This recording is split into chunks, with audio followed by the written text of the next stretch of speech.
नमस्कार, स्वागत है आपका मुनाफे की मंडी में। सबसे पहले अगर मार्केट पे नजर डालें तो नेचुरल गैस जहां पर जबरदस्त तेजी दिख रही है, 316 रुपए के ऊपर एमसीएक्स पर नेचुरल गैस जा चुका है। 11% से ज्यादा की तेजी नेचुरल गैस में दिख रही है। इसके अलावा बाकी काउंटर्स देखें, सोना चांदी जहां पे हल्की तेजी है, 76,650 के ऊपर गोल्ड है, 89,000 रुपए के ऊपर चांदी है। कच्चा तेल पिछले हफ्ते 1.5% से ज्यादा की तेजी, आज हल्की तेजी, आधे % से भी कम की तेजी दिख रही है। 6,050 के ऊपर एमसीएक्स पर क्रूड ट्रेड कर रहा है। नेचुरल गैस के अलावा बाकी काउंटर में आज सीमित दायरे में ही कह सकते हैं। मेटल्स के सारे काउंटर्स तेज तो जरूर नजर आ रहे हैं, लेकिन लेड को छोड़कर एग्री मार्केट को अगर देखें तो हल्दी सबसे ज्यादा तेज है, 14,350। धनिया शुरुआती सुस्ती के बाद अब तेजी यहां भी लौटी है, 8100 रुपए के ऊपर धनिया का भाव आ चुका है। जीरा तेज है, ग्वारसीड ग्वारगम दायरे में है। जीरा फिर से 24,100 के ऊपर आ चुका है, शुरुआती कारोबार में 24,000 के नीचे था। देखते हैं आगे किस तरह की चाल रहेगी। अपने मेहमानों से आपका परिचय करवा दें आज जिनसे हम आपके लिए राय लेकर आएंगे। बिटूपन मजुमदार हैं, bmazumdar.com के। दिव्या गगलानी है, कमोडिटी रिसर्च एनालिस्ट हैं एक्सिस सिक्योरिटीज से, और अनुज गुप्ता हैं, head commodity and currency HDFC securities से। अब तीनों मेहमानों का बहुत बहुत शुक्रिया। सबसे पहले बात नेचुरल गैस की करते हैं, क्योंकि यहां पर जबरदस्त तेजी है। 11% से ज्यादा की तेजी फिलहाल एमसीएक्स नेचुरल गैस में दिख रही है। अनुज जी, क्यों इतनी तेजी एनजी में दिख रही है और आगे क्या होगा, और ट्रेडर्स के लिए क्या सलाह इन लेवल्स पे? Vishnu ji, good morning. देखिए, जब से हमने देखा है कि एक ट्रम्प साहब की तरफ से जो टैरिफ लगे थे नेचुरल गैस क्रूड में, उसके बाद से हमने एक पॉजिटिव ट्रेंड आते हुए देखा। अब देखें तो जो नेचुरल गैस का भाव है इंटरनेशनली अब $3 के ऊपर भी सस्टेन कर रहा है, और डोमेस्टिक मार्केट में भी हम देखें तो करीबन 300 रुपए के ऊपर अब सक्सेसफुली ट्रेड करता हुआ दिख रहा है।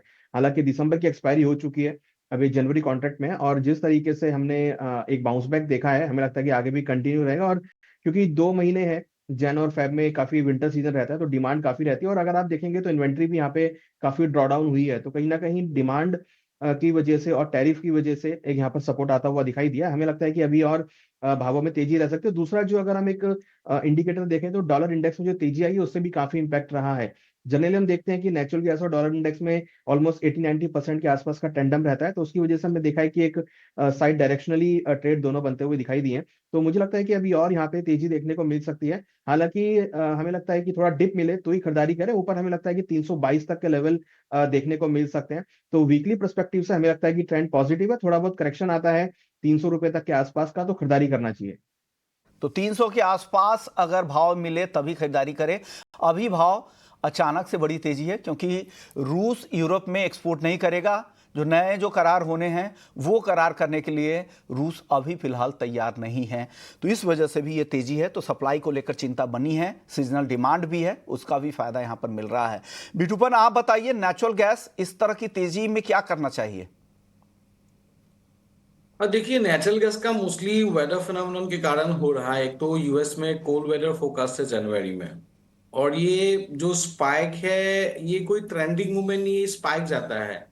और देखिए, इस स्पाइक्स में तो इस लेवल पे बाय करना इज ऑब्वियसली नॉट सेफ। और जो अनुज ने बताया था कि 297, 298 या 300 के आसपास जो आता है, तब ये टेक्निकली एक थोड़ा बाइंग बनेगा। और ये चीज मान के देखिए, नेचुरल गैस में स्पाइक्स है, ट्रेंड नहीं है। ये शायद कभी जब ये वेदर फिनोमेना थोड़ा चेंज हो जाएगा, कोल्डर वेदर के कारण थोड़ा स्पाइक्स और भी आ सकता है, 335, 340 जा सकता है ये जनवरी वाला कॉन्ट्रैक्ट। तो वहां से और एक चीज है कि वहां पे और एक बेरिश बैठ है कि जो स्टोरेज लेवल है अभी भी काफी कंफर्टेबल रेंज में है, अबव 5 इयर्स एवरेज के आसपास है यूएस में। तो ये स्पाइक्स ट्रेंड नहीं बनेगा, ऊपर लेवल पे 335, 340 में सेल आ जाएगा। तो ये मान के चलिए, अगर बॉटम में अभी थोड़ा करेक्शन मिलता है 1-2 दिन में, तो आज तो लग नहीं रहा कि इतना बड़ा करेक्शन आएगा। तो डिप्स आता है 297, 298, 300, तब ये बाइंग बनेगा थोड़ा 315, 320 के लिए फिर एक बनेगा। तो अभी फिलहाल के लिए इस लेवल पे तो बाइंग करना इज वेरी अनसेफ। तो बस इस तरह का मोमेंटम है, थोड़ा करेक्शन के हिसाब से देखना पड़ेगा। ओके, तो चलिए, तो अभी वेट करें, करंट लेवल पे इस तेजी में ना जाए, क्योंकि 318 के आसपास भाव आ चुका है। 300 या उसके नीचे मिले भाव फिर आप नई खरीदारी करें। तेजी का ट्रेंड तो जरूर है, लेकिन यहां पे रिस्क आपके लिए ज्यादा हो जाएगा। आप बताइए दिव्या, आपकी सलाह क्या है नेचुरल गैस में, और ऑप्शंस में कोई ट्रेड बन रहे हैं क्या? गुड मॉर्निंग विश्वमोहन जी। नेचुरल गैस में मैं देखा कि अच्छा खासा ब्रेकआउट देखने मिला टेक्निकली। एक तरफ से सप्लाई कंसर्न है, साथ ही साथ जैसे कि आपने बोला कि रशिया के ओर से भी है कि भाई सप्लाई नहीं करेंगे यूरोपियन, तो सप्लाई क्रंच अगर आगे आगे होता है तो और भी तेजी देखने मिल सकती है। साथ ही साथ जो वेदर फोरकास्ट है वो भी कूल की तरफ शिफ्ट हुआ है, तो जो भी नियर टर्म फैक्टर्स है सारे के सारे वो पॉजिटिव है नेचुरल गैस के लिए। मेरे हिसाब से अगर फ्यूचर में 300 305 के आसपास आता है तो एक अच्छा लेवल है बाय करने का, क्योंकि एक रेजिस्टेंस है 300 के करीब, तो वहां पे बाय कर सकते हैं। और ऑप्शंस में 310 का जो कॉल ऑप्शन है अगर वो 25 के आसपास आता है तो वहां पे बाय करें, क्योंकि ये अभी बहुत ही ज्यादा ओवरबॉट जोन में ट्रेड कर रहा है, तो ये लेवल पे रिस्क रिवॉर्ड रेशियो काफी अनफेवरेबल है। तो थोड़ा सा करेक्शन का वेट करें, वहां पे एंट्री ले 25 के करीब बाय कर सकते हैं इंट्राडे में। 310 का कॉल ऑप्शन 22 का स्टॉप लॉस डाले और टारगेट ऊपर में 29 का रखें। चलिए, तो ये सलाह यहाँ पर आपकी तरफ से आ रही है। तो ऑप्शंस के जरिए दिव्या गगलानी जी की तरफ से ये कॉल आई है 310 के स्ट्राइक की कॉल खरीदने की, 25 का प्रीमियम दिखे वहाँ पर खरीदे 29 के टारगेट के लिए। एसएल का भी ध्यान रखिएगा। बात अब क्रूड की करते हैं। क्रूड में दिव्या गगलानी जी आपके पास कोई ऑप्शंस में ट्रेड है क्या आज? नाइमेक्स हमने देखा कि लास्ट वीक हमें एक पॉजिटिव क्लोजिंग देखने मिला, ऑलमोस्ट 8% ऊपर था। इन्वेंट्री डेटा जो आया था वो थोड़ा सा पॉजिटिव आया था प्राइजेस के लिए। साथ ही साथ most of the market, world market close थी because of the Christmas and all.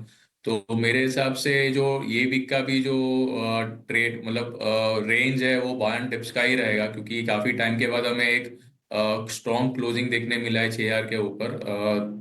Intraday में 6,100 का जो कॉल ऑप्शन है अगर 105 के करीब आता है तो वहां पे बाय करके चले। स्टॉप लॉस हम 80 रुपीज का रखें और टारगेट ऊपर में 140 का मेंटेन करके चले। ब्रेक के बाद आपके लिए ऑप्शंस की रणनीति दिव्या गगलानी जी की तरफ से आ गई है। आप बताइए अनुज जी, आपकी राय क्या है कच्चे तेल पर? देखिए, डेफिनेटली यूएस में इंटरनेशनल मार्केट में एक फेस्टिवल सीजन है जिसकी वजह से डिमांड थोड़ा बढ़ सकता है, ड्राइविंग डिमांड भी बढ़ सकता है, और हम देख रहे हैं उसकी वजह से काफी अच्छा सपोर्ट आता हुआ दिख रहा है। हमें लगता है कि अभी क्रूड में और एनर्जी पूरे ही पैक में एक तेजी का ट्रेंड बना हुआ है, तो क्रूड भी हमें लगता है कि पॉजिटिव डायरेक्शन में है। तो क्रूड में खरीदारी का ट्रेड बना सकते हैं। हमें लगता है कि ऊपर में 6,180 6,200 तक के लेवल देखने को मिल सकते हैं। अगर हम ऑप्शन साइड में जाएं तो हमें लगता है 6,200 का कॉल ऑप्शन करीबन 83 के आसपास चल रहा है, उसमें खरीदारी करना चाहिए। करीबन 40 का स्टॉप लॉस है, टारगेट हमें लगता है कि 140 तक देखने को मिल सकता है। तो मोमेंटम अभी पॉजिटिव लग रहा है क्रूड के अंदर, और यहाँ पे खरीदारी का ट्रेड बना के चल सकते हैं। ओके, चलिए, तो यहाँ पर आप भी खरीदारी की राय यहाँ पर फ्यूचर्स में भी दे रहे हैं। आप बताइए बिटूपन, आपकी राय क्या है कच्चे तेल पर? देखिए एग्जैक्टली क्रूड ऑयल में कोई बुलिश ट्रेंड जैसा अभी नहीं हुआ है। ओवरऑल ट्रेंड तो रेंजिंग जैसा है ग्लोबल मार्केट में। हाँ, ये बात भी सही है कि बाजार थोड़ा बॉटम से रिकवर हुआ है और एमसीएक्स में थोड़ा लेवल चेंज हो गया, क्योंकि डॉलर रुपी का जो मोमेंटम है, रिसेंटली रुपी का जो डेप्रिसिएशन है, तो इसके कारण थोड़ा लेवल्स हम लोग यहाँ पे चेंज हो गया है। और क्रूड ऑयल में अभी भी जो हॉलीडे मूड है, हॉलीडे मूड में नहीं लग रहा है कि बहुत strong upside momentum, sharp spike ऐसा कुछ आने का कोशिश होगा। हाँ, ये भी फैक्टर साथ में है कि जो वेदर फोकस के कारण शायद हीटिंग ऑयल का डिमांड आके थोड़ा पॉजिटिव टेरिटरी में है, लेकिन अभी भी बाजार एक रेंज में ही है टेक्निकली। तो मैं यहाँ पे प्रीफर करूंगा सेल करने के लिए ही 6100 जो अभी लेवल चेंज हो गया, तो 6100 के आसपास मैं शॉर्ट करने के लिए प्रीफर करूंगा ऑन द फ्यूचर कॉन्ट्रैक्ट। 6180 का मेरा स्टॉप लॉस रहेगा। स्पाइक अभी 6100 से 6120 भी बन सकता है, तो 6180 का मेरा स्टॉप लॉस रहेगा। I am looking for a smaller target of 5970 to 5950। तो मैं रेजिस्टेंस के आसपास प्रेफर करने के लिए कोशिश करूंगा, क्योंकि अभी तक ट्रेंड पूरा शिफ्ट नहीं हुआ है ऑन द चार्ट बेसिस और मोमेंटम भी थिन है। तो sell on rise on that 61 level for me. रणनीति थोड़ी कॉन्ट्रा कॉल यहाँ पे जरूर है, लेकिन आपको लग रहा है यहाँ पर ऊपर में बेचे, करंट लेवल पे ना बेचे, वेट करें 6,100 तक का जो ये अनुज जी का अगर टारगेट अगर आप क्रूड का देखें तो उसी आसपास, हालांकि ज़्यादा का है लेकिन 6100 के आसपास बेचने की सलाह यहाँ पर आ रही है, करंट लेवल पे ना बेचने की सलाह है। गोल्ड सिल्वर की चाल देख लेते हैं। गोल्ड सिल्वर में आज हल्की तेजी दोनों ही काउंटर में दिख रही है। विटूवन जी, आप बताइए क्या लग रहा है गोल्ड और सिल्वर, क्यों इतनी सुस्ती आज है? आगे कुछ तेजी या मंदी की संभावना आपको दिख रही है? विटूवन, आपसे मेरा सवाल था सोने चांदी पर। गोल्ड सिल्वर में देखिए विश्वमोहन जी, मुझे लग रहा है कि थिन वॉल्यूम के कारण बाजार थोड़ा सा अभी ये लग रहा है, अभी शायद थोड़ा सा करेक्शन आ सकता है। फिलहाल गोल्ड में अभी थोड़ा रेंजिंग मोमेंटम है। अभी जब तक ये 77,800 के नीचे सस्टेन करता है, गोल्ड में शॉर्ट टर्म में अभी तेजी नहीं होगा, थोड़ा डिप्स आ सकता है, 76,200 76,000 तक आ सकता है। और सिल्वर में भी लग रहा है कि थोड़ा रेंजिंग मोमेंटम है, 89,140 150 चल रहा है, तो 89,500 600 में इसको बेच सकते हैं। और 89,000 के नीचे बाजार तो जाएगा, 88,500 88,000 तक टारगेट ले सकते हैं, और 19,150। लेकिन ये जो भी वीकनेस है, ये जस्ट थीन वॉल्यूम के कारण थोड़ा टेक्निकल एक डिक्लाइन जैसा है। ओवरऑल मार्केट में लॉन्ग टर्म आउटलुक तो पॉजिटिव है, लेकिन शॉर्ट टर्म डिक्लाइन है फिलहाल के लिए। तो ये सलाह सोने और चांदी को लेकर आपकी तरफ से है। अनुज जी, क्या करना चाहिए? ट्रेड आज लेना चाहिए गोल्ड और सिल्वर में? बाउंड मोमेंटम है। हमें लगता है कि अभी फिलहाल ये वीक भी आपका रेंज बाउंड रहेगा। बट हाँ, कहीं ना कहीं अगर आप देखेंगे तो मोमेंटम थोड़ा सा पॉजिटिव होता हुआ दिखाई दे, बट उतना स्ट्रांग नहीं है। बट हमें लगता है कि क्रूड जो गोल्ड है वो एक रेंज में ही रहेगा। अगर आप देखेंगे तो काफी टाइम से 76,000 से लेकर 70,000 के बीच ही मूव कर रहा है, तो हमारा रेंज भी इसी बीच में ही है। तो अगर 76,400 के आसपास के स्तर मिले तो खरीदारी का ट्रेड लेना चाहिए। 75,975 का स्टॉप लॉस लगाए। टारगेट हमें लगता है कि 77,120 तक देखा जा सकता है। तो एक मोमेंटम जो है एक साइडवेज है, रेंज के बीच में ट्रेड कर रहा है, क्योंकि अभी जो इंटरनेशनल फेस्टिवल चल रहा है उसमें हो सकता है कि आपको वॉल्यूम कम देखने को मिले। हम देख भी रहे हैं कि वॉल्यूम यहाँ पे कम हुए, थिन वॉल्यूम्स हैं। तो मार्केट भी एक फ्लैट एक ट्रेंड में चल रहा है, और इंटरनेशनली भी देखें तो वहाँ पे कोई ज्यादा खास मोमेंटम नहीं दिख रहा है प्राइसेस में। तो मुझे लगता है कि अभी फिलहाल रेंज में रहेगा, और इसी रेंज में हमें लगता है कि प्ले करना चाहिए। आप बताइए दिव्या गगलानी, आपकी राय क्या है गोल्ड और सिल्वर दोनों पर? गोल्ड की मैं बात करूँ तो गोल्ड में हमें काफी सुस्ती देखने मिली थी लास्ट वीक में। ये वीक में मेरा 1 से 2 दिन तक व्यू ऐसे ही रहेगा, रेंज बाउंड ही ट्रेड करेगा। एक तरफ से जियोपॉलिटिकल टेंशन भी है जो प्राइस सपोर्ट करेगा लोअर लेवल पे। अगर कोई भी करेक्शन आता है गोल्ड में तो इंट्राडे के लिए बाय करके चले। 76,450 के करीब बाय करे, स्टॉप लॉस हम 76,250 का रखे, और टारगेट ऊपर में 76,700 का मेंटेन करके चले। चांदी की मैं बात करूँ, चांदी में भी हमें लास्ट वीक थोड़ा करेक्शन देखने मिला था, क्योंकि डॉलर इंडेक्स में जो रैली आई तो उसकी वजह से प्रॉफिट बुकिंग देखने मिला। और एज ऑफ ना मुझे लग रहा है कि जो भी नेगेटिव न्यूज़ है प्राइजेस के लिए वो प्राइस इन है। अगर कोई भी करेक्शन आता है चांदी में तो बाय करके चल सकते हैं 1-2 दिन के लिए, क्योंकि रेंज बाउंड ही रहने वाला है गोल्ड और सिल्वर दोनों में। तो चांदी जो है 89,600 के करीब बाय करे, स्टॉप लॉस आप 89,300 का रखे, और टारगेट ऊपर में 90,100 का मेंटेन करके चले। ओके, तो चलिए ये सलाह आपकी तरफ से है गोल्ड और सिल्वर दोनों खरीदने की सलाह। हालांकि रेंज बाउंड है तो आपको उस रेंज का फ़ायदा उठाना है। 76,450 पे खरीदे गोल्ड, 76,700 के टारगेट के लिए, और चांदी 89,600 पे खरीदे, 90,100 के टारगेट के लिए। आते हैं कॉटन की, और कॉटन की रिपोर्ट लेकर हमारे साथ अरुण शेख सरिया जी हैं, एमडी हैं डीडी कॉटन के। शुक्रिया अरुण जी, आपने वक्त दिया। सर, कॉटन को लेकर आपके पास क्या जानकारी है? कहा जा रहा है कि कॉटन सीसीआई की जो खरीद है अब तक इस सीजन में 44 लाख गांठ से ज़्यादा की खरीदारी हुई है। हालांकि अब उनकी तरफ से जो मिलों को जो बिक्री की जा रही है उसमें अब डिस्काउंट दिया जा रहा है, क्योंकि इंटरनेशनल मार्केट में भी यहाँ पर भाव कमज़ोर हुए हैं। आपके पास क्या जानकारी है कॉटन को लेकर सर? नमस्कार जी। नमस्कार सर। जहाँ तक कॉटन का सवाल है, सीसीआई के पास लगभग 70-75 तक का कपास की जो अराइवल्स आ रही है वो सीसीआई परचेस कर रही है। मेरा अनुमान है कि भाई बाय दिसंबर एंड तक की टोटल परचेज इनकी हो जानी चाहिए, लगभग 48 लाख से 50 लाख गांठ की हो जानी चाहिए इनकी प्रोक्योरमेंट। जहां तक सेलिंग का भाव है, सीसीआई के पास पुराना माल पड़ा है, 3-4 लाख गांठ पड़ा है लास्ट ईयर का। वो उनके लिए वो माल के अंदर इन्होंने 500 रुपया घटाया था 2 दिन पहले, और वो बिक्री करने की उनको ज्यादा उत्सुकता है। नया माल की बिक्री चालू करेंगे, प्रोक्योरमेंट इनका थोड़ा मेजर प्रोक्योरमेंट पूरा हो जाए, उसके बाद लगता है ऐसा कि जनवरी फरवरी के पहले, जनवरी एंड या फरवरी के पहले चालू करने की संभावना मुश्किल है। खरीदारी सीसीआई की तरफ से इस स्केल पे हो रही है, क्या लग रहा है आपको आगे सीसीआई ही मार्केट को ड्राइव करेगा? और ऐसे में मिलों की, जिनिंग मिलों की, इन लोगों की स्थिति क्या है सर? देखिए, अभी एक नीति आयोग का एक प्रस्ताव आया था अबाउट कि भी डायरेक्ट सब्सिडी डिफरेंशियल प्राइस के अंदर देने की बात हुई थी, उसकी कमेटी भी लगी हुई है। तो ये अभी ट्रायल के लिए उन्होंने आदिलाबाद में ट्रायल कर रहे हैं, जहाँ पे सीसीआई के पास मैपिंग है फार्मर्स की और वो सब है। तो वो देखने की बात है, अगर वो सक्सेस हो जाता है तो इन लोग इम्प्लीमेंट धीरे धीरे करके सब जगह करेंगे, वो एक पॉजिटिव साइन होएगा। नहीं तो अगर एमएसपी पे परचेज होता रहेगा तो पीछे at this point of time तो ओके पूरा वैल्यू चेन के अंदर थोड़ी कठिनाई है। मतलब जिनर्स के पास सारा का सारे सीसीआई का ही माल चल रहा है। ओके, तो किसानों से मिलों को खरीदने में अभी क्या दिक्कतें हो रही है? अगर सीसीआई खरीद रहा है तो बाकी मिलों को क्या दिक्कत हो रही है सर? ऐसा है जी कि 7500 रुपया का जो एमएसपी का प्राइस है वो उसके हिसाब से पड़ता नहीं हो रही है। देयर इज अ डिस्पैरिटी है जिनर्स लोग के पास, अबाउट 1000 से 1500 रुपए की डिस्पैरिटी है। अभी वो जिनर्स भी कब तक डिस्पैरिटी में माल बेचते रहेंगे, नंबर एक। नंबर दो, अभी सब जगह काफी बारिश हुई है, नॉर्थ में हुई है, पंजाब अपना महाराष्ट्र में भी, तेलंगाना में से इधर हुई है।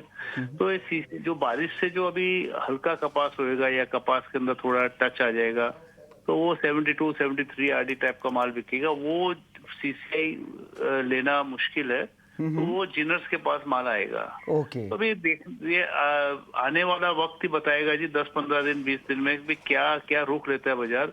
बट फिलहाल एक बात तो कहना मुश्किल नहीं है कि जो प्रेजेंट प्राइसेस जो चल रहे हैं वो prices we are looking at the bottom price, season's low price. इसमें हो सकता है 500-1000 रुपया कमती हो सकता है, बट अपसाइड कितना होएगा ये कहना बड़ा मुश्किल है, बिकॉज टोटली डिमांड बेस्ड रहेगा। बिकॉज पैरिटी बिल्कुल भी नहीं है आज जिनर्स के पास, और मिलों के पास भी ये भाव में, नीचे भाव में लोग माल यार्न के अंदर ये पैरिटी है, बट ऊंचा जैसे ही बाजार ऊपर जाए, प्राइस के दाम, यार्न के दाम ऊपर करते हैं तो वो पैरिटी नहीं बैठती है। तो इट्स अ वेरी बैलेंस, क्या होएगा वो देखने की बात है। ओके, और लेकिन सर ये लगता है कि लॉन्ग टर्म अगर डिफरेंशियल प्राइस पेमेंट सब्सिडी की बात अगर सरकार से की जा रही तो बाकी जो एग्री प्रोड्यूसर्स जो हैं उन पर भी ये लागू होगा, बाकी इंडस्ट्रीज भी इनसे जुड़े हुए वो भी डिमांड कर सकती है, तो क्या इससे एक बड़ा बोझ नहीं होगा?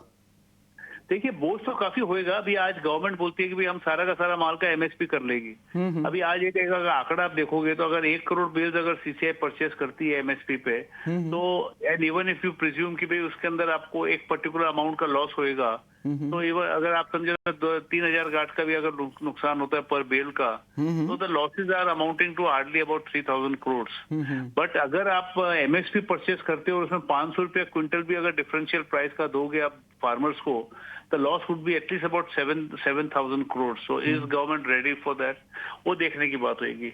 और दूसरी बहुत चैलेंजिंग है कि ये फार्मर्स का और ये सबका मैपिंग होना बड़ा मुश्किल है, अभी तक मैप हुआ नहीं है। तो आज अगर आप कोई भी फार्मर, मेरे पास है 10 एकड़ की लैंड है, मैं आपको 50 एकड़ का माल लेके आ गया, या मतलब वो रिकॉर्डिंग नहीं है अभी तक। So it is going to be a very very challenging. Okay sir, ये पॉइंट तो मैंने नोट कर लिया। अभी एक छोटा सा जवाब दे दीजिए, वक्त कम है। उत्पादन को लेकर क्या रिपोर्ट है? क्योंकि कृषि मंत्रालय की जो रिपोर्ट है इस साल 299 लाख टन और सीआई का 302 लाख गांठ का, और 299 का है कृषि मंत्रालय का। आपका अनुमान क्या है? देखिए, ये सब जो है ना हर महीना चेंज होते रहेगा आंकड़े। अभी जहां तक सीआई का है वो लास्ट मंथ की थी, अभी मीटिंग उनकी होने की, जनवरी में मीटिंग होगी। मेरे हिसाब से आंकड़े चेंज होंगे, इसके अंदर नंबर ऊपर की तरफ ही ज्यादा जाने की संभावना है। एंड मार्केट की ऐसी अनुमान है कि भी 315-20 लाख गांठ का क्रॉप होने की संभावना है। सीसीआई की, अपना सीआई का प्रेसिंग का फिगर आता है, मार्केट का अराइवल का फिगर आता है, तो उसके अंदर 10-15 लाख गांठ का फर्क रहेगा ही रहेगा। ओके, तो ऐसा मानना है कि 315-20 की फिगर आने की संभावना है आज की तारीख में। कल ओके, आपको लग रहा है कि 315 से 20 लाख गांठ का उत्पादन हो सकता है, लेकिन प्रेसिंग के नंबर सीएआई की तरफ से जारी किए जाते हैं, इससे स्थिति साफ नहीं होती है। एक छोटा जवाब अनुज जी आप दीजिए मसालों पर। आज सभी मसालों में फिर से तेजी दिख रही है। शुक्रवार के बाद 8100 के ऊपर धनिया चला गया। तीनों मसालों पे छोटा 30 सेकंड के अंदर तीनों पर बता दीजिए सर।